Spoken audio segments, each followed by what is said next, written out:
Hello folks, I thought with this video I would kill two birds with one stone.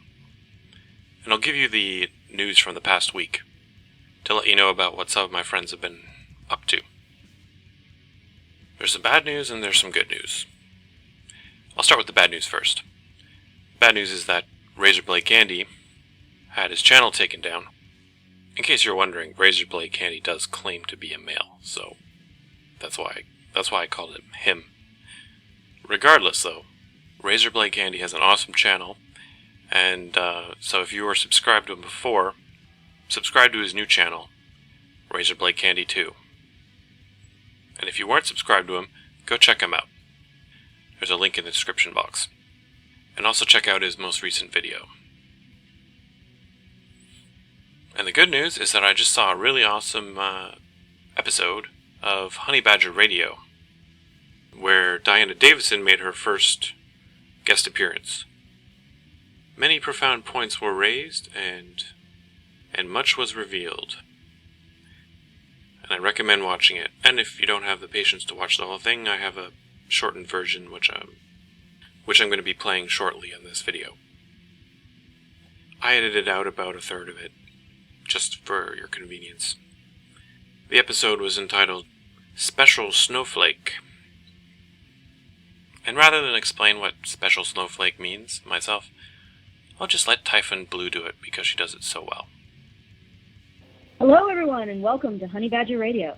Today's episode is Speshul Snowflakes, and before we begin, I want to explain the show title and say a bit about it. Often, opponents of the men's human rights movement will refer to the women who support it as special snowflakes. Apparently, when a woman's opinion differs from the hive mind, she's not motivated by a desire for logic, justice, or just having a different point of view, but a desire to be special. Special. Women are supposed to agree with other women, and when they don't, they must be disagreeing for superficial and selfish reasons. What's also interesting about the Speshul Snowflake insult is that it's also leveled against women who achieve, or rather, women who achieve but refuse to let feminists get their take by crediting feminism for the achievement. Underlying these ideas is the notion that women must take their worth from what they share with other women and nothing else. If they do take their worth from something else, they've somehow stolen something from other women and betrayed the sisterhood. That conception of women's value finds its parallel in our conception of men's value. Men take their value in how they differ from other men, how they distinguish themselves from other men. So we have women who have to conform and men who have to perform. Wouldn't it be so much better if both men and women had value as human beings and earned respect through their achievements? My name is Alison Tieman, otherwise known as Typhon Blue, and I am a special snowflake. With me today on Honey Badger Radio is Karen Straughan, otherwise known as Girl Writes What, and Della Burton. Joining us later will be Davison, and as always, we invite you, our listeners, to call in at 310-388-9709. That's 310-388-9709. Della, are you there? Yep. When and why did you become a special snowflake? Well, it's kind of an evolution over time for me. I've always kind of realized that what I heard from media, from feminists, sometimes from other women in general, and from politicians about men really didn't match up with the men and the boys around me. And I kind of watched from the sidelines as they got ground up by various systems within society, especially our court system. And what really got me involved with the movement was looking for advice online and help with my husband's custody situation, and then later circumstances of some friends facing long-term malicious prosecution. And in me not conforming to the idea that this was the norm, this was expected, and that they must be guilty of something, I ended up facing quite a bit of flack in my life because of it. And I used to really think this was an area thing. I started out thinking it was just my little home area, then maybe all of Ohio. And eventually I started looking around and seeing that it was more systemic. It was more institutionalized. Reading more about the discriminatory laws, discriminatory policies, sort of tracing those back to their roots and where they came from. And eventually realized that there are a lot of people who are unaware of how skewed the system has become, why it's gotten that way, and how it's gotten that way. And so part of my reason for involving myself in the movement was because of that. I wanted to put the information out there that I had found and anything else I could find to help people to see what was going on and what the problems were. And I guess also in the hope of affecting change. And I really hope we can bring folks around to understanding that when they say human rights, they're talking about all humans and not just women, and not just within one political or social demographic. And I guess that's about it.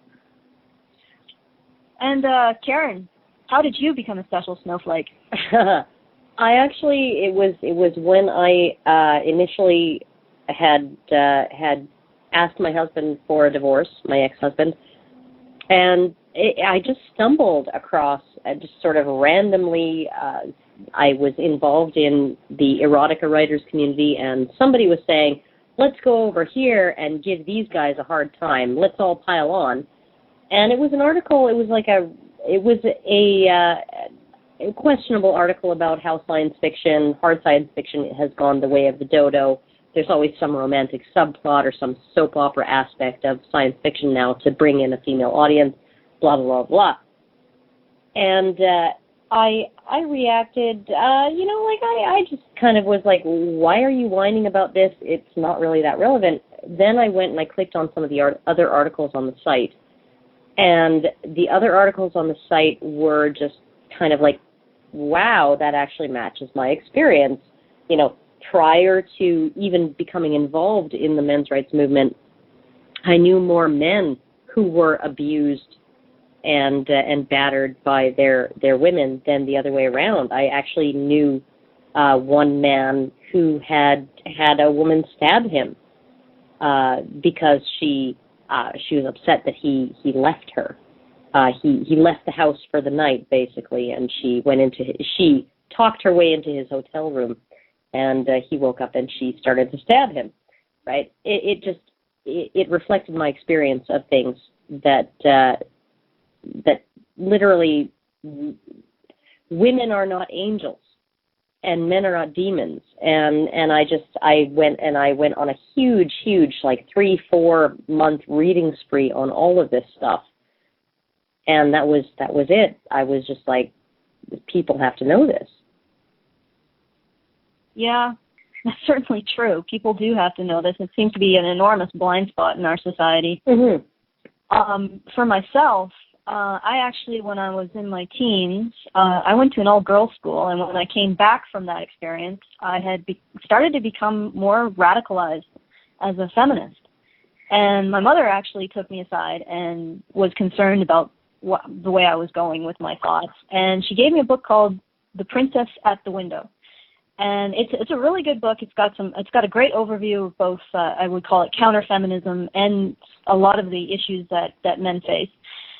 And I read that book, and that was sort of the beginning of looking at material that was not feminist approved, as you might say. Mm-hmm.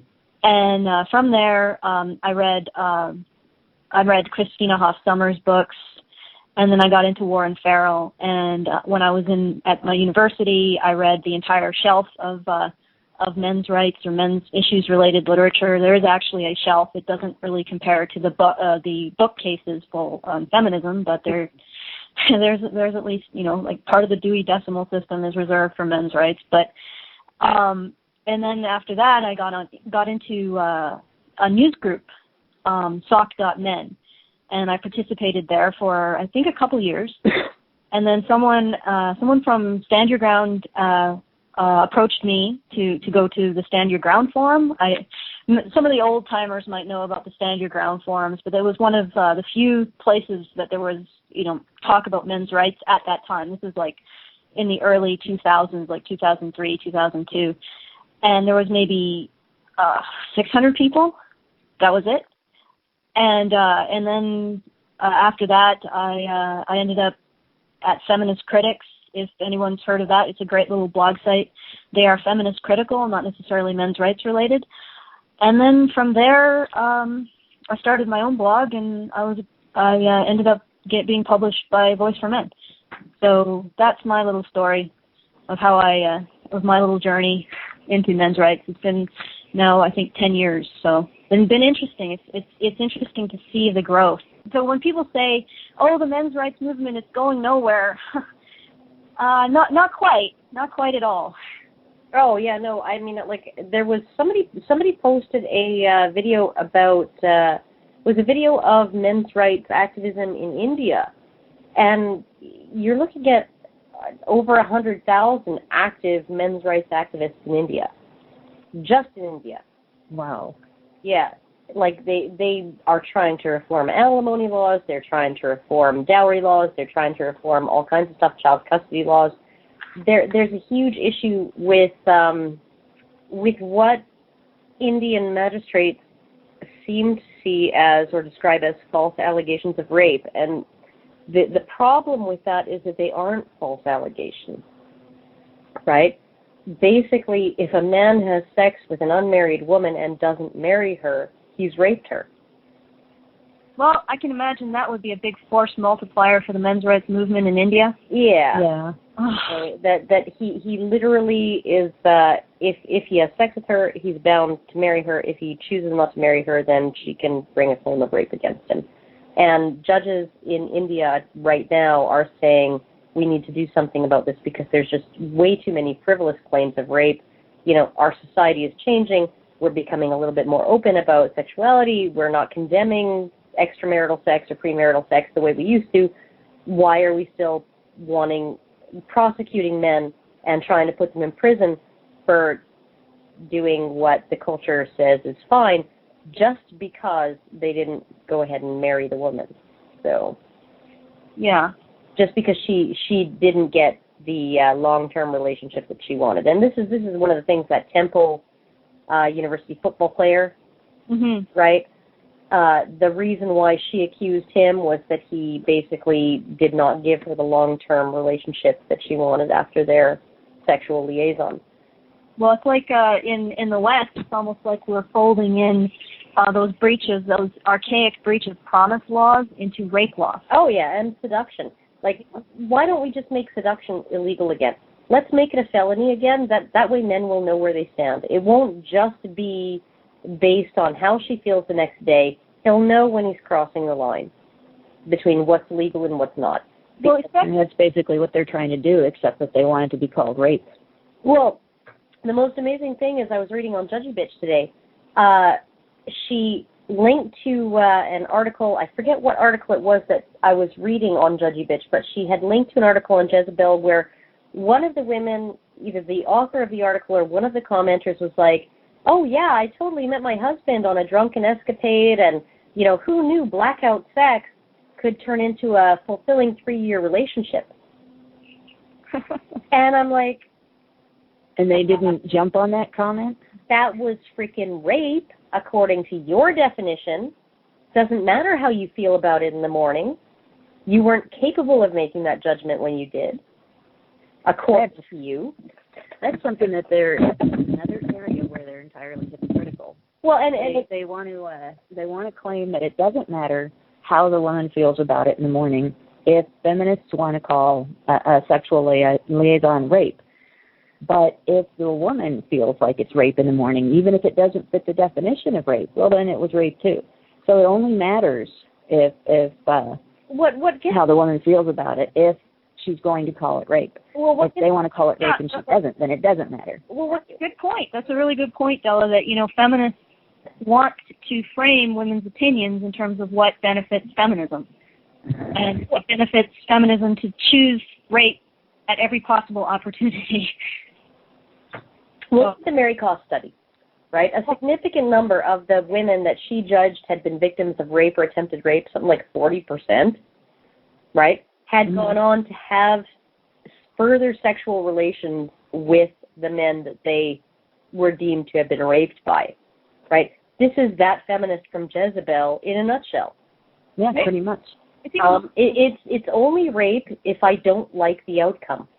Yeah, it's even worse than that. 75% of the women who said or were in Mary Koss's study were in the rape category actually said that they weren't raped.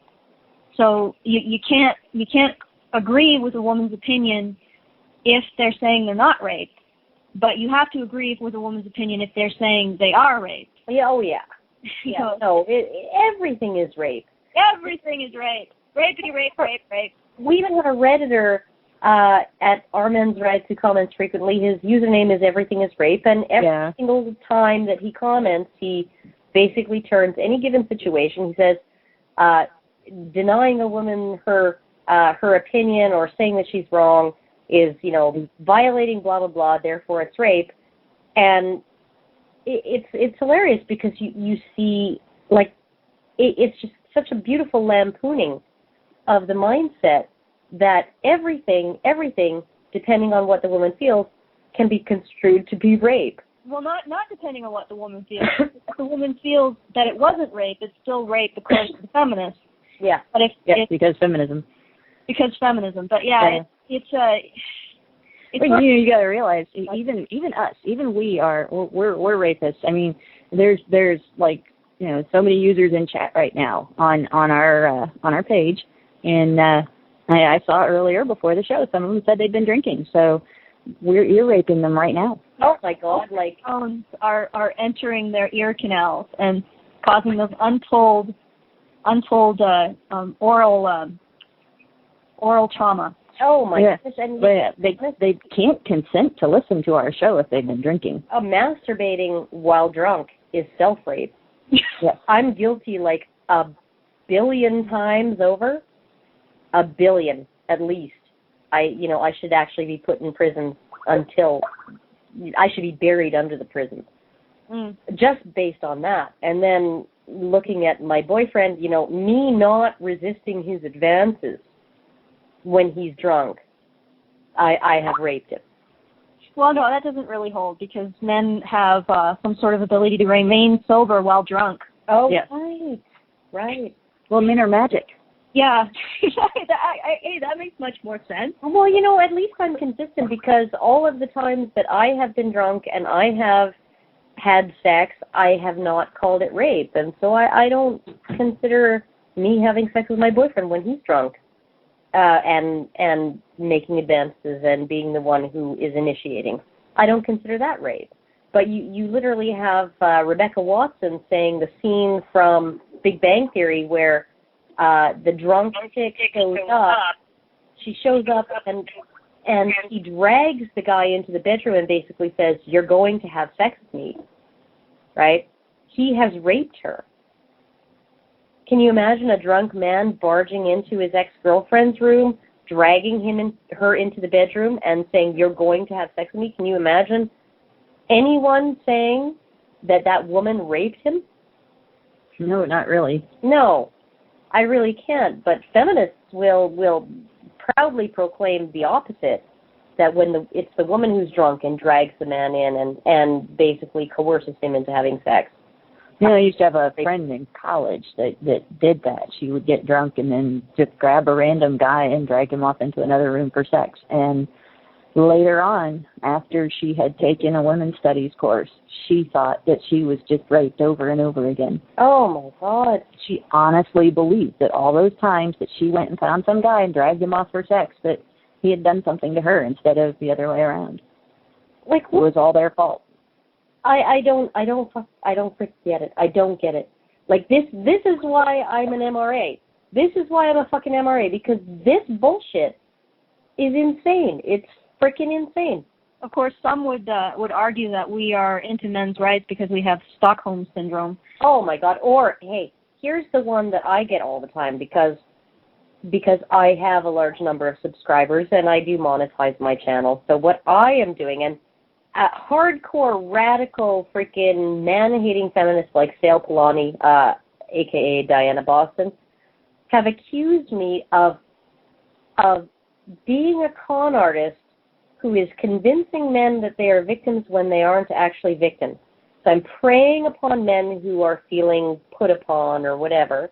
Okay, let me in order to make money. Let me get this. You're convincing men of something of being victims when men's identities are wrapped around being strong and being capable and not being victims. Yeah. That is like the biggest projection act ever. Mhm. Yeah, and she's saying I'm doing it for the money. But yeah, apparently, I guess in their cosmology, we've been severely abused, and that's why we are trying to talk about men's issues, bring attention to men's issues, and engage in activism to bring attention to those issues and try to get other people to care about them. It's because we're abused. Oh yeah, no. Oh, I have had a feminist say that I am abused, right? And then in the next breath say that I obviously beat my boyfriend. Well, he's abusing your fist with his face. I don't freaking know what the fuck, right? Like literally they will grasp at any straw, any single reason that they can think of or conceive of to discredit you. You beat your kids. You beat your boyfriend. Your boyfriend beats you. You have Stockholm Syndrome. You're a chill girl. You're looking for male attention. You're a fat, ugly whore who is desperate to hold on to her boyfriend. Yeah. You just want the money. All of these things. And it's like 90, like you even look at the accusation about men who are MRAs, you're just a neckbeard loser, right? And I'm thinking, well, that applies to David Futrell and P.Z. Myers and God knows how many other freaking feminist men. Yeah. They all have fucking neckbeards. Well, not all of them, but a lot of them, right? And it's the kind of stuff that they come up with because they don't have to vet their statements through any kind of filter of logic or rational thinking or any kind of reasonable discussion at all. Nobody ever questions anything anybody else says. They don't, they'll argue about fine points of doctrine, but they won't argue about the big things. So they can make the most ridiculous and asinine statements on earth. And they don't worry that they're going to be called on their stupidity because they're used to their feminist echo chamber. The thing that really gets me, though, about the whole neckbeard insult is that they're all about breaking down gender roles and breaking down gender stereotypes and getting rid of, well, it has to be this if you're going to be masculine and everything. And we can't demonize anything and we can't, make anything required. And then they turn around. Yes. And they give a stereotype as an insult. Yeah, well, there's a reason why they have to do these sort of simplistic, in some cases projection and simplistic insults, is because if they didn't, they would have to acknowledge that we have a point. And in a lot of ways, we are the more dangerous elements of the men's rights movement because it's really difficult to argue self-interest. So they try to twist some sort of self-interest out of our actions. And it's difficult because, I don't have any, I'm not saying anything for people who do have donate buttons, but I don't have a donate button. I don't take money from this at all. And I am not actually really that interested in attention. So, but with that, and I'm sorry to cut you guys off, we do have to go to ads. We're going to take a short break. And after the ads, we'll be talking with Diana, so stay tuned. And also remember, if you have any questions or comments, call in. Once again, the number is 310-388-9709. And we're back. Once again, the call-in number is 310-388-9709. And we're also welcoming Diana Davison to the show. Diana's been writing for the AVFM since May. Some of her very popular articles include It's a Woman's Problem, Women Don't Own Sex, Jacelyn Friedman, Clit as Big as the World, and she also blogs at dianadavison.wordpress.com. Welcome, Diana. Hey, how's it going? Oh, I'm doing well. How did you become a special snowflake? Well, I've probably been an MRA for a long time. I just didn't know what that was at the time. I guess around February, I was going to this philosophy group, and they had the subject of the night as Peter Pan syndrome. And so we were supposed to read this article by Kay Heimowitz before we went. And I was just stunned when I read it. She was going on about, what's wrong with men, that they're not doing what women want them to do. And, I'm just like, oh, my God, how do you say that about, like, an entire gender and the judgment of, well, first of all, I get annoyed when people judge, which happens all the time, judge kids, the younger generation. Oh, younger generation sucks. In this case, it was like, oh, men, they're just not living up to women's expectations. And one of the things that she said women were busy doing was out there shopping. And I was like, Oh yeah, that's probably true. They're shopping, spending all the men's money, and then wondering why they're not resupplying. But anyways, of all the thoughts you can get when you read that article, I was on a forum, so I started a thread about it, and some feminists showed up and said, "Oh, you're one of those MRAs," and originally accused me of being a guy, and I was like, "What are you even talking about?" So when I looked up MRA, I found a voice for men, read a few things, and I was like, "Well, be darned, I am." And basically just found a place where I fit in, right? But I don't really deal with people as men and women in normal life. I just deal with them as individuals, and I assess them, as they present themselves and, intelligence level based on the kinds of things they say. And, once I started thinking more about and looking for gendered stuff that goes on around me, I was like, oh my God, look at all the crap. There's two things that really drive me nuts: feminism and social justice warriors. And the two of them are mixing quite happily together. So essentially what it comes down to, I guess, is just someone on the internet is wrong. And I have trouble going to sleep until I convince them they're wrong. So, I know. hence the articles. It's the dread scourge of the internet. There are so many people who are wrong. Mm-hmm. Also, feminists going around telling women that they can't do whatever they set their mind to, that's really annoying. I mean, nobody in my life has ever said that to me before. It's never been true. And that's entirely like their core line is that, we're all oppressed. You can't do what you want to do. And it's like, only women are telling us that. Mm-hmm. Only the feminists think that's true. I've never had a guy discriminate against me because of my gender. I just show up, and I did work in construction for a bit, and they go, "Oh, you can't do that." And I said, "Oh, what, the thing I'm doing?" And then they just kind of like, "Oh yeah, true." Yeah. But that's not like men oppressing you, and somebody says that. That's an individual who looks at you and doesn't think you can do something, and then you either prove them wrong or you don't. Exactly. This is what I found is that men operate on a meritocracy, and they will actually, you, as a woman who can perform on the level of a man, you get extra kudos, right? You get extra credit for being able to pull your weight the way a man would, right? Mm-hmm. You don't really get, I have never worked with a man who wasn't willing to give me a chance, ever. Even going to Home Depot with my boyfriend, right? Looking for drywall and all of the supplies and everything, and, home improvement projects, and the Home Depot expert initially started talking to him, and he was just like, I don't know what the hell, this is her project, right?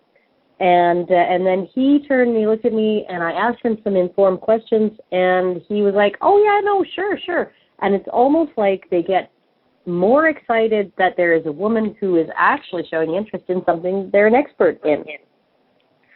I love it. Sometimes a guy will say, oh, I need a screwdriver. I'll be a Phillips or a Robertson. Mm-hmm. And they just kind of like, let's say about a third of the time they don't even know. They're like, the square one.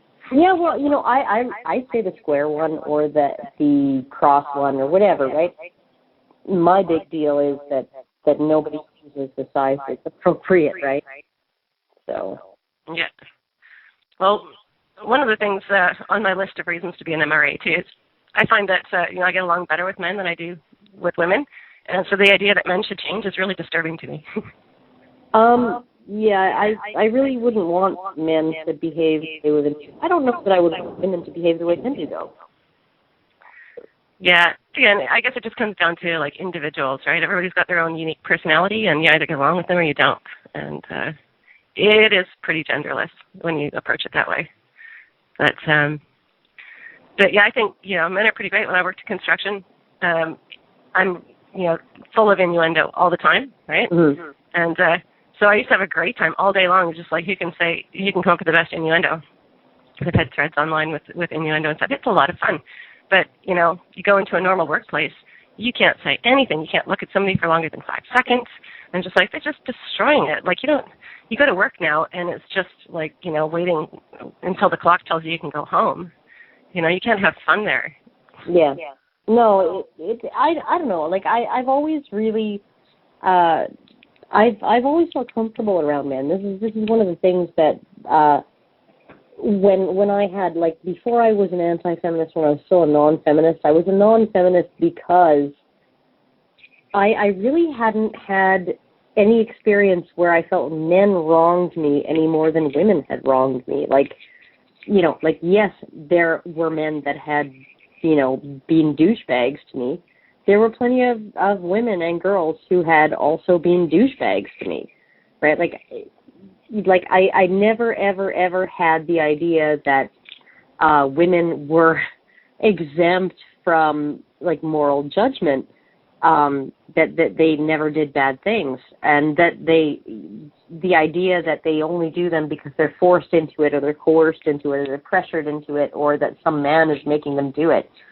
That just seemed bizarre to me because, partly because the experiences that I had with men who, a neighbor that I used to sort of listen through the floor to him being abused by his girlfriend, and then my ex-husband who had an ex-girlfriend who had, you know, attempted to stab him. He still had scars on his arms that were still healing when I met him from defensive wounds, and, you know, and literally he said, there I am lying face down in the dirt with the cop's knee in my back after the neighbors called the police, and she's still in the house throwing things, smashing things, and screaming, and they're going to haul me off until I finally get it across to them that her children are still in the house hiding in the closet. Right? So Yeah, it was only the fact that the children, her children, were potentially in danger that meant he didn't get arrested. Yeah, and it's getting worse that way. But you're right, it is getting worse. And from what I've seen, just with the situations that I've been witness to, and these are more false allegation situations, but one of the two false allegation victims, his ex-wife, who was falsely accusing him, went on to another marriage. And her second husband, she and her second husband were in a reciprocal domestic violence type relationship. They beat on each other. The reason that my friend got custody of the child that he had fathered with her was because the second husband beat the child, and they were able to, well, his wife took pictures of the child's face, and Child Protective Services looked at that and had to award him custody. But the second husband, we saw online his description, his statement for the domestic violence incident that got him sent to jail. And the incident was, they were having a fight. She was yelling and screaming. She was throwing things at him. Some of them were very heavy things. He thought about going out of the window on a second floor and decided that it was too dangerous and went past her out the door. And the thing that he got arrested for was that he had to shove past her to get out of the room, in which she was throwing things at him. And so it was okay for her to throw things at him, but it was not okay for him to run away if he had to run past her. Yeah, that actually matches my experience with my downstairs neighbors, because sometimes it would go on for an hour or more where she was yelling, screaming, verbally abusing, throwing things at him, heavy things from the sound of it, and following him from room to room. Like, he would go and slam the door, and you could hear him begging, just leave it be, you know, just let it go for now, we'll discuss it when you're calm. And then she would just be screaming, and then finally he would hit her once, just one time. And everything would be silent after that. Everything seemed to be like just, and then 20 minutes later they'd be out pushing the baby in the stroller. And that, what he did, hitting her after an hour and a half of provocation and physical violence and verbal assault, right, that would be considered abuse. But what she did, that's just fine. That's okay. Yeah, I had a situation actually at the end of last year where somebody I worked with was coming into work and showing me bruises all the time. She went, "Oh my God, look at this." And I was like, "This is really bad." So, I said, "Well, let me take some pictures of it. Let's start documenting this," right? She has a kid with the guy that she lived with. And I said, "This is really serious. Obviously, it's a destructive environment, right? You need to get your kid out of there." And so as, I started trying to help her put together, some sort of a plan for how to leave, she goes, "Well, actually, I kind of threw stuff at him first." She goes, "I kind of start the fights." Mm-hmm. And I'm like, "What are you talking about?" And she goes, "Well, like that bruise, right? I threw a plate at him. He threw it back at me." Yeah. And so I'm like, "Okay, I don't really care about that now. Let's check the documentation, but you still have to get out because it's still a bad environment for your kid." So I helped her get to a point where she could move out, get her own place, and, helped her make some decisions. Well, left them up to her, really, because it's her life. But kind of gave her some guidance. She got on her own, and then she was just like, "Oh, I don't have his benefits plan anymore." So she took him back in again. Yeah. Oh, well, right? The entire reason was because she wanted his benefits plan. Well, one couple that I worked with, they were, maybe mid-20s, and they sort of met at work and got together, and they both had issues, right? Like, he had a temper. I knew he had a temper. I mean, it was one of those quick to fire off and quick to cool kind of tempers, where he would have a conflict with a coworker. He'd kind of, yell a bunch of insults, and then he'd come back and offer an olive branch about 15 minutes later, right? So he was actually quite easy to get along with, and she was a grudge holder and very, very much, wanting to be in control of things. And one weekend they had, I think her parents had purchased them a weekend at a resort, and they went to the hotel, and the first night they went to the bar. She was drunk, he was less so, and she started picking fights. She was very good at this. She started picking fights, taking offense at what other people were doing or saying around her, and picking fights. And eventually it moved, and he was always very much, "Just calm down, honey." He's always been like that, "Just calm down, honey."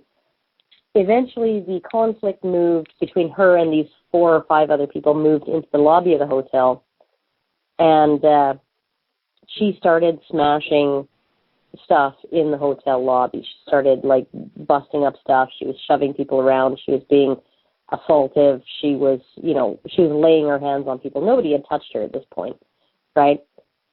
The hotel staff called the police, and at this point her boyfriend panics. He's like, "Oh my God, my girlfriend's going to get arrested."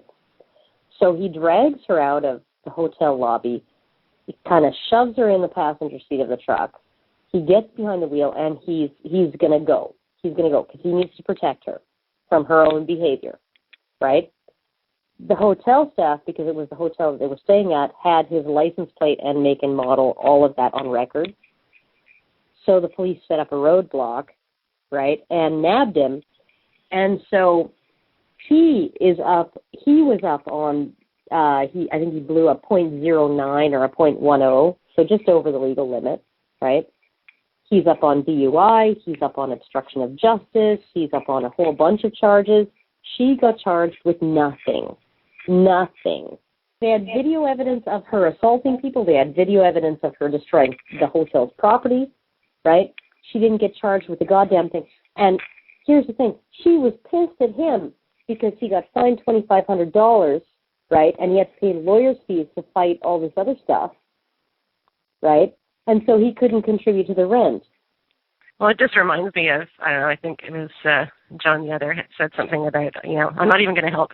If I see something going wrong with some chick, I'm not even going to help it. And it's like, put yourself between the white knighting thing. God, yeah. It's just tempting for, I can't imagine why guys, would do anything like that anymore. Because that's inevitably the way it turns out. The guy ends up with more trouble, and the girl walks away just laughing. And well, my boyfriend, when he was younger, I think he was 19 or 20, he came across, he was walking, he lived in a rough area of town, he was walking home at night, and he comes across a guy who's smacking his girlfriend around on the sidewalk. And so what does he do? White knight that he was at the time, he puts the guy in a headlock, right, to try and get him to calm down and take his hands off his girlfriend. And what does she do? She starts punching him and screaming, "Get your hands off my boyfriend."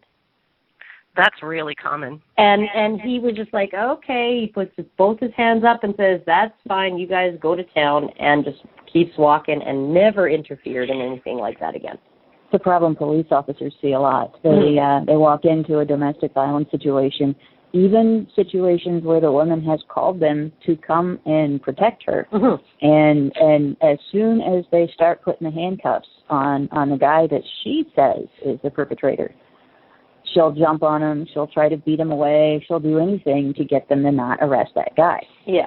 And I've even seen, my brother made the mistake of getting between two girls in a fight in a bar. Huge mistake. Never ever get between two girls in a fight, and especially not if you're a guy, because then they'll just play loyal on you. But and what ended up happening with him was this girl. There was one on the bottom on the floor, and the other one was just beating the hell out of her. And he stepped in because he was concerned that one girl was going to kill the other girl, and so he actually got in between them and took the hits while his friends calmed down the girl that was doing the beating. And then when he finally could, turn around and see that the girl that had been hitting him on the back was no longer in attack mode, she was no longer in the picture, he turned to help the other girl up, reached out to her, said, "Are you okay?" And she pulled her hand out of her purse and maced him in the face. Yeah. Which is gratitude. Yeah, oh, yeah. Yeah, that's what I've said to my husband. Don't get involved, because what will happen is you will have two angry people, possibly criminals, possibly armed, now wanting to kill you. Yeah. Getting in. And that's what I basically said to him is, if there's two girls fighting, you just let them fight. Call the cops if you have to. Get a fire hose, but do not step in between. No, it's absolutely like, but this whole thing, the whole idea of getting in between two girls fighting, getting between a man who's beating on his girlfriend or his wife, it's all based on, like, she needs my help. She needs somebody to protect her. She needs blah, blah, blah. She's a victim, right? Somebody's perpetrating against her, right? Mm-hmm. And it's just, if there was some kind of gratitude involved when a man does this, I could sort of see it. But there doesn't seem to ever be, not in any kind of domestic or interpersonal dispute. In a random shooting, sure. No, right? then there's usually a great deal of gratitude. Or the absence of shame. Like, look at the Batman shooting and all the guys who were shamed for not taking a bullet for their, it's... Oh, man, the one girl, like, she was like, yeah, no, I'm still going to marry him, even though he panicked and ran, right, instead of staying and leaping over my body and protecting me and my kid, right? He panicked and ran and saved himself. Going to stop bullets? Well, and people were like, oh, "What, are you crazy? Why would you marry that guy?" And I'm just like, because he's a human being. Yeah. One of those guys was actually got family in my area, and I work with somebody that knows them, and I listened to her talking about it, and they were all just completely flummoxed by the media coverage around that, the shaming of the guy who ran. Oh, yeah. And this is something that, the guys that protected their loved ones, that is something that should be celebrated in them. That was above and beyond. They're heroes for doing that because they did something great and courageous. Yes. It's not something owed. It's not a debt. It's not the norm. It's not anything but a courageous act. It's not expected. I mean, it's like a mother who dies to save her child. Yeah. Right? Like one of that was called The Seventh Sign or whatever it was, a movie with Demi Moore, right? She dies to save her child. Yeah. She dies to save her child. She willingly dies to save her child. That's a heroic act, right? That's not just expected. It's not just something that people do. And it should never be just expected. Heroism. But if they're socially shamed for not doing it, Well, that's the morality comparison issue, right? Where they say, well, you should morally, instinctively do that. So it's less like honoring the heroism of the person who does it, that they're more intent on comparative shaming of anybody who ends up not doing that, right? There could be a ton of reasons why instinct wouldn't kick in necessarily in a situation where you'd want to try and help the person, but there could have been something else that you instantly reacted to, jumped away because something was flying at you or something, you know what I mean? Like, there's all kinds of things that can go on, but everybody's so keen whenever they read a story to make moral judgments of everybody. And we all want to believe that we are selfless and good people and that we would do the most heroic thing, that we would, save the kids in a burning building or protect our loved ones in a fire. And we never really know what we're going to do until we actually get into that emergency situation.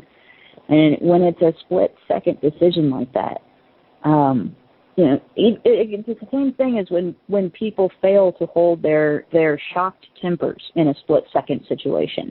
Somebody walks in on a horrendous act, and in a split second they attack and kill the person committing the act. It's not the same thing as when you plan ahead and do something like that, or when you have time to think and you still fail to take action when you see something bad happening. This is a completely different situation, and I think people judge because they want to believe about themselves. I would do this. I would protect. I would take care. I would be the good person. And so they get mad at somebody that they think didn't do what they want to believe they would do. But so few people are like that. I mean, like, I remember being at the lake with my kids and about 40 other people. And I was about 50 feet from the edge of the lake, and my kids were wading in the shallows. And my daughter, who was always braver than she was smart when she was little, she went deep enough that she lost her footing and went under. And literally, I was the first person. There were about 25 people between me and the water, most of them looking to the water. I was the first person in the water to pull her out, right? Like, people don't tend to just instantly respond to a crisis. They don't. Mm-hmm. Most people don't instantly respond to a crisis. Most people want to believe they would, and that they would do the right thing or do the thing they think is right. But it doesn't necessarily mean that's what people do. And then they expect it more of men than they do of women. Men are expected to be the heroes. Men are expected to be stronger. Men are expected to be more disposable. Oh, yeah, but, totally. Well, like, nobody's going to call a woman a coward for standing outside a burning building and screaming, "Help my baby." Yeah. Right? No. But the man who refuses to go in and do it is going to be a coward. And that actually brings up maybe a way of how this relates to the topic. I think, that statement that feminists make about men being afraid of strong, independent women? Mm-hmm. I think we've all heard that. It's a way of shaming men into, even though if somebody is genuinely strong, you should be somewhat leery of them because they can hurt you. But anyway, I think it's really feminists who are afraid of strong, independent women. And I think that sort of ties into the idea of expecting women to display their strength and heroism in the same way that men are expected to. I think feminists really don't want to see that, considering how much they shame women who do achieve. They don't seem to like women making a name for themselves outside of feminism or outside of something they can share with other women. Yeah, no, like look at Margaret Thatcher. I owe nothing to the women's movement. And who's the most hated female leader in history? Yeah. By feminists, right? They shame women for independent success, and they shame women for overcoming hardship. Yeah. Yeah, that's true. But we need to take some callers here. The echo is back. Our friend the echo is back. Oh, well. Moving on. And I'm going to take, and I'm probably going to mispronounce this terribly, Alvarez, 15. Alvarez, 15, are you there? Hi. Yes. right here. Hi. Just want to say I love you guys. I mean, I always watch your videos, and yeah, they're like therapeutic for me. I love them. Awesome. For me personally, the reason I got into men's rights was because, okay, well, first of all, I'm a gay guy. I've never been in a relationship. I just heard these things. I read these things. I looked at the statistics, and I've also listened to you guys. And for me personally, it was just more of a like, well, this isn't right. I don't like this. Something has to change, right? And so that's how I sort of I've got into it. Also, I think you guys sort of like opened my eyes. Like, well, I've seen things before when I used to hang out with these old female friends where they would just it was a little strange. Like, usually it would, I don't know. It was little things. I'm like drawing a blank right now, but from what I can remember, what feminists used to say about how men hate women, and from what I've seen, were completely different, right? Yeah. I've even, you know, the strange thing is I've even encountered comments where feminists would be like, well, you know, I think they even mentioned, oh, gay men are getting more rights than women. And I'm just thinking to myself, are you suggesting What? men like gay men better than women? Yeah, right. Okay. Huh? That is that's pretty funny because, you know, like even lesbians have been more gently treated by society than gay men, right? Right. You know, like literally you had the whole lesbian thing. It was the bosom friends. The term bosom friends originated with female friendships that were sort of exploratory, a little bit sexually when they were young, blah, blah, blah, right? And it was all cool, right? And gay men got hanged. Yeah. Right? Yeah, that's true. I mean, look at the Puritans, how the separate punishment for women engaging in lesbianism versus men engaging, you know, in gay behavior. Gay men, yes, they were hanged. Women engaging in lesbian behavior, if they did it in public, might have to write a letter. Yeah. You know, it would be a very awkward letter to read, but it wasn't the news, you know, and to say that women have fewer rights than gay men, are you fucking kidding me? Seriously? Yeah, that's what I was thinking. I was like, oh, it's very odd. I was just like, really? Like, you think, okay, you know, but also it's not just your videos, but also like Barbarossa and Stardust. I mean, even though they talk about, of course, you know, heterosexual relationships and all that, as a man, it does. I sort of like had this sort of epiphany where, personally, if someone tells me about being a real man, this is my line of saying, I give a shit about being a real man just as much as the shit that comes out of my ass. In other words, not at all.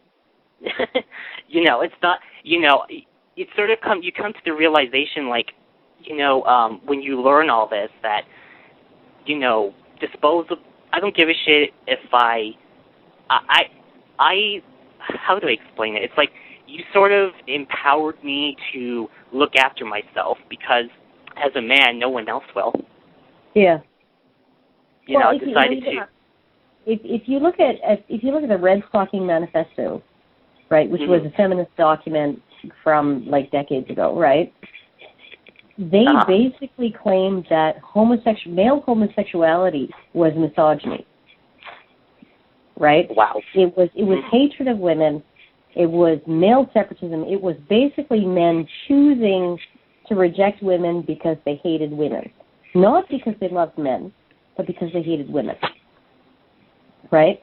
And then it's almost like once feminism decided that the LGBT community had some political cachet, right? They're like, oh, we're going to just absorb you. We're going to like reach out a pseudopod and absorb you into our agenda, right? And now we own you, and we own your issues, and anybody who's against gays is now against feminists, and anybody who's who is against gay marriage, is against abortion or female reproductive rights.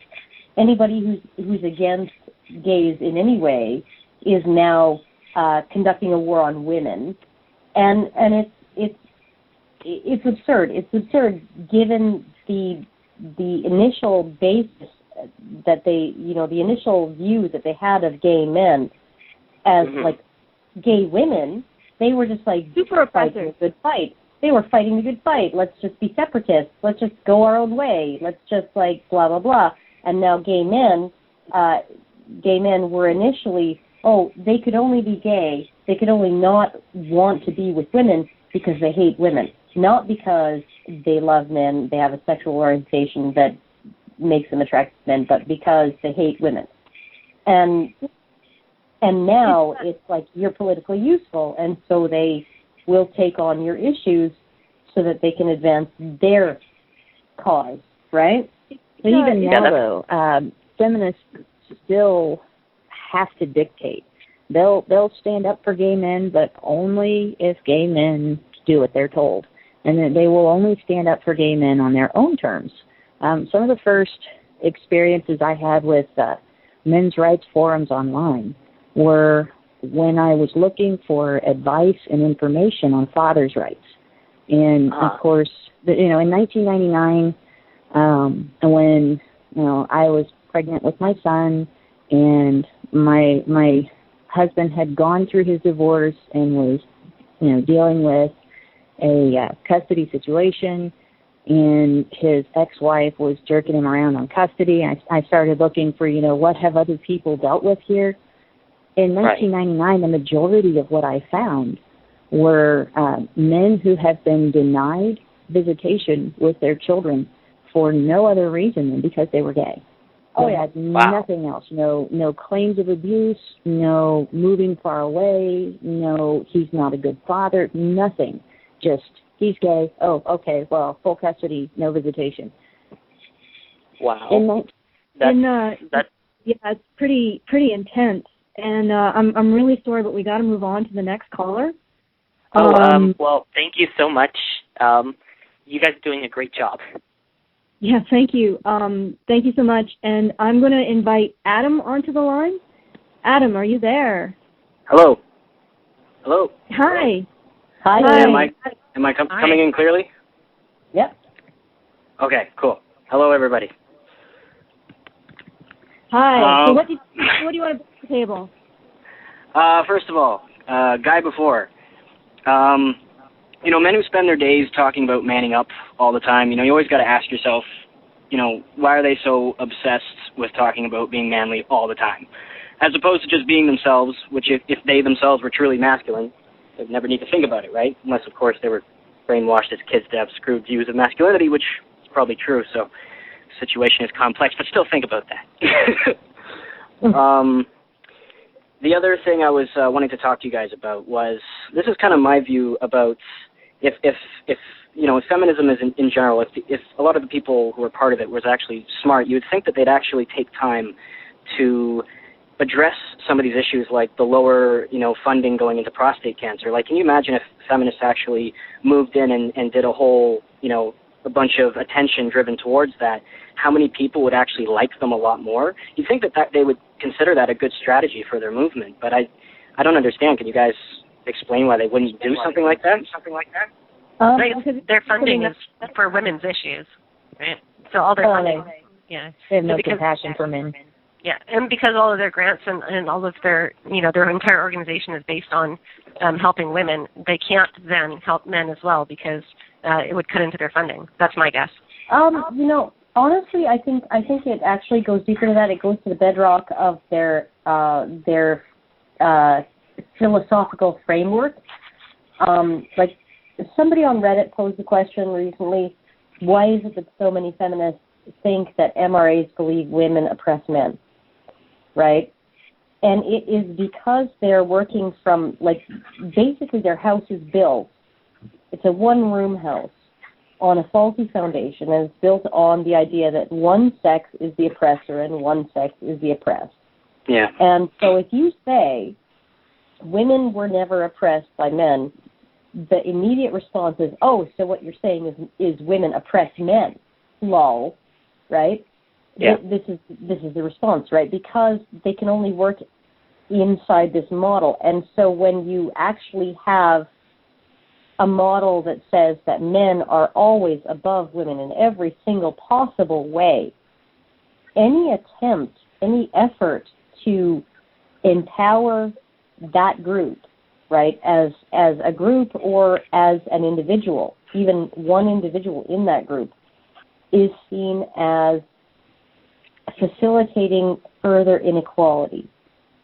Yeah. Right? It's basically, you have such a black and white thinking there that if you help a man, right, when you could have helped a woman, right, you are actually harming women, and you are supporting patriarchy, and you are facilitating inequality.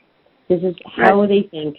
And they have developed the most insane and absurd and obfuscating and convoluted intellectual tools in order for them to be able to keep their absolute binary, right? Like, they're the ones who are like, oh, there's no gender binary, it's all a spectrum.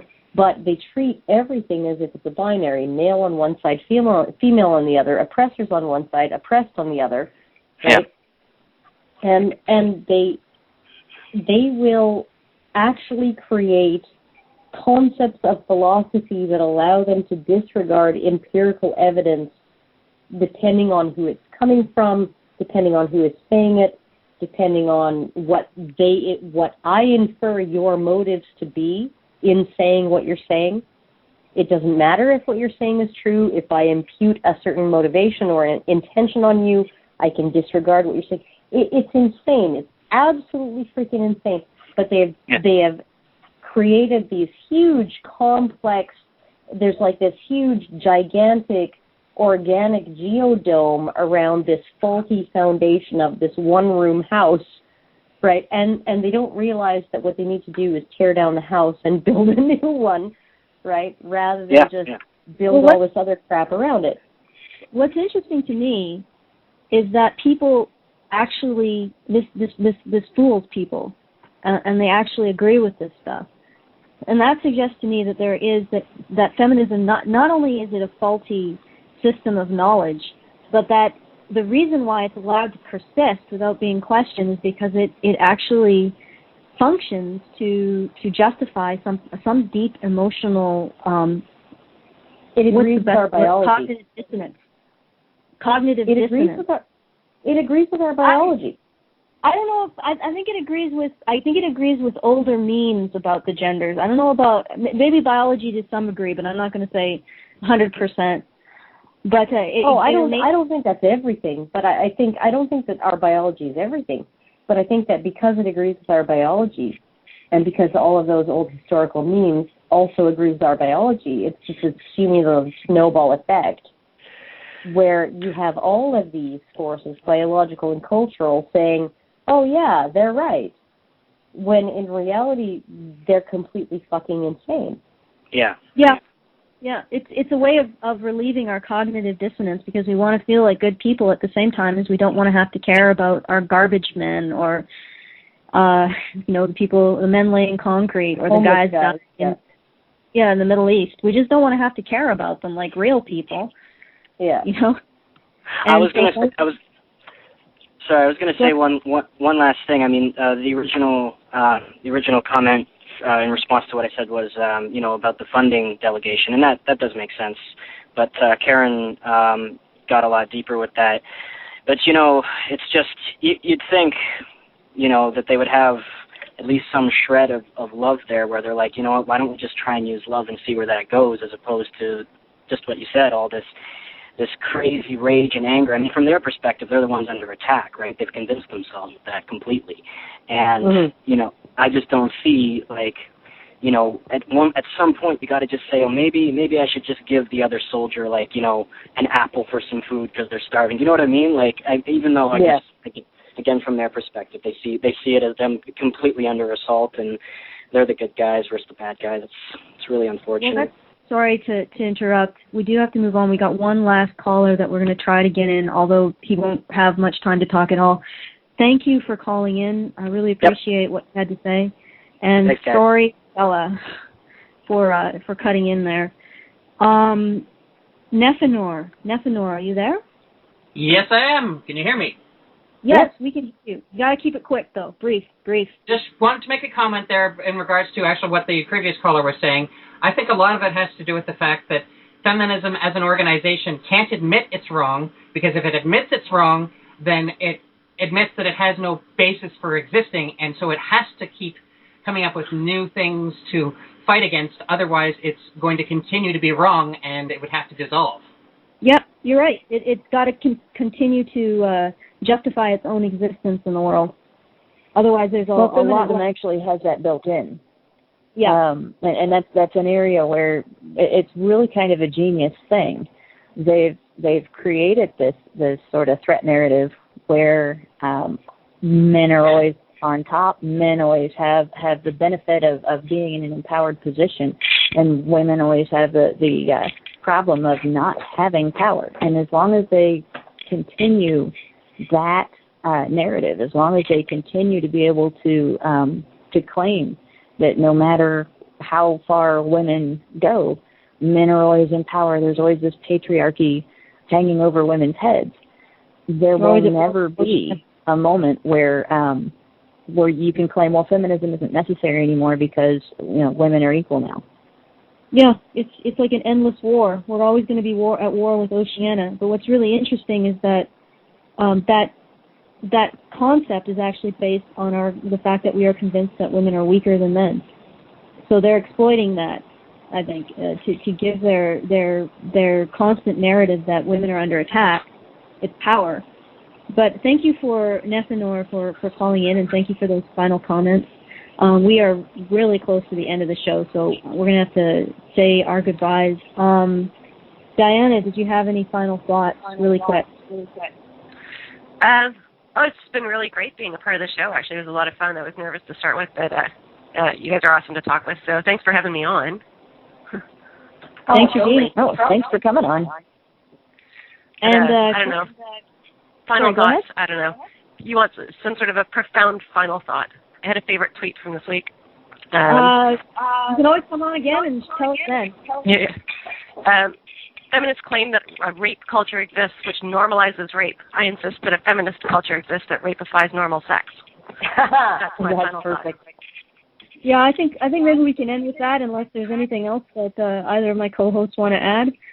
I honestly, there's so much more that I could discuss on this topic that I really shouldn't even get into any of it. So I'm going to leave it where it is.